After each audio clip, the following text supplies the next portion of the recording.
"You're not on a cruise, my love." Laughing, one sailor yelled as Lieutenant Rifo walked through the Navy ship's tiny passageway. "She must be some VIP's girlfriend or a PR stunt."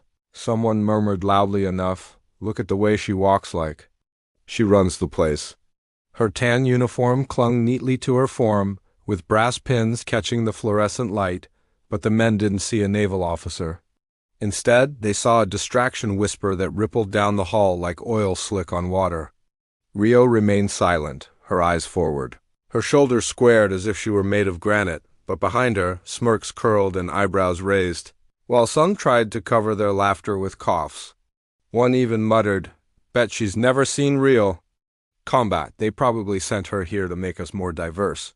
When she arrived to the command terminal and tapped the panel, there was a pause, not out of deference, but rather because the crew thought it wasn't proper for someone like her to enter that station, and then the captain turned the corner.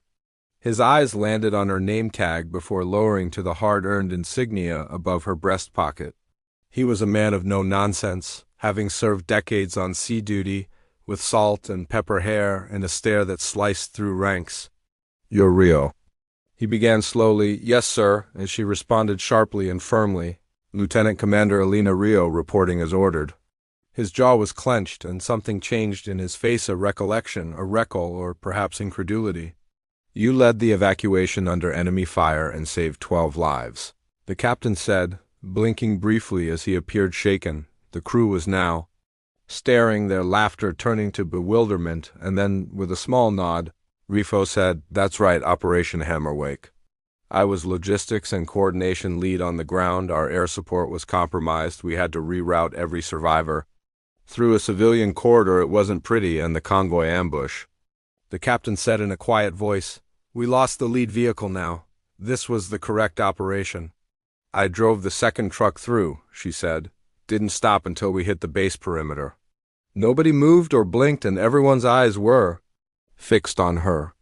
Then, all of a sudden, the men who had made fun of her appeared to realize they were facing a decorated war hero. One young sailor stumbled, "Wait, that convoy story that was the mission with no air cover. I read the report that someone had to carry 2 wounded Marines back on foot across 4 clicks." The captain shook his head and breathed, saying, "I read your record years ago, and I didn't think I'd ever meet you." He straightened up and then did something nobody saw coming, snapping a quick, unyielding welcome aboard. With silent pride, Commander Rio gave it back, and the sailors behind her froze. The captain said, "This woman isn't here for show. She's here because when everything else fell apart, she held the line. You'd be lucky to learn from her," as he glanced over his shoulder at the stunned crew. Their jokes had turned to ash, and now all they could do was repeat every stupid thing they had said. Returning to Rifo, he took charge of the Deck 5 briefing, which would be reported to you at 06100 as she passed the crew heads fell. They weren't instructed to stand at attention, but many did. In that hallway, her struck like thunder, and one sailor said to himself, "She is the ship." I believe she didn't belong for that.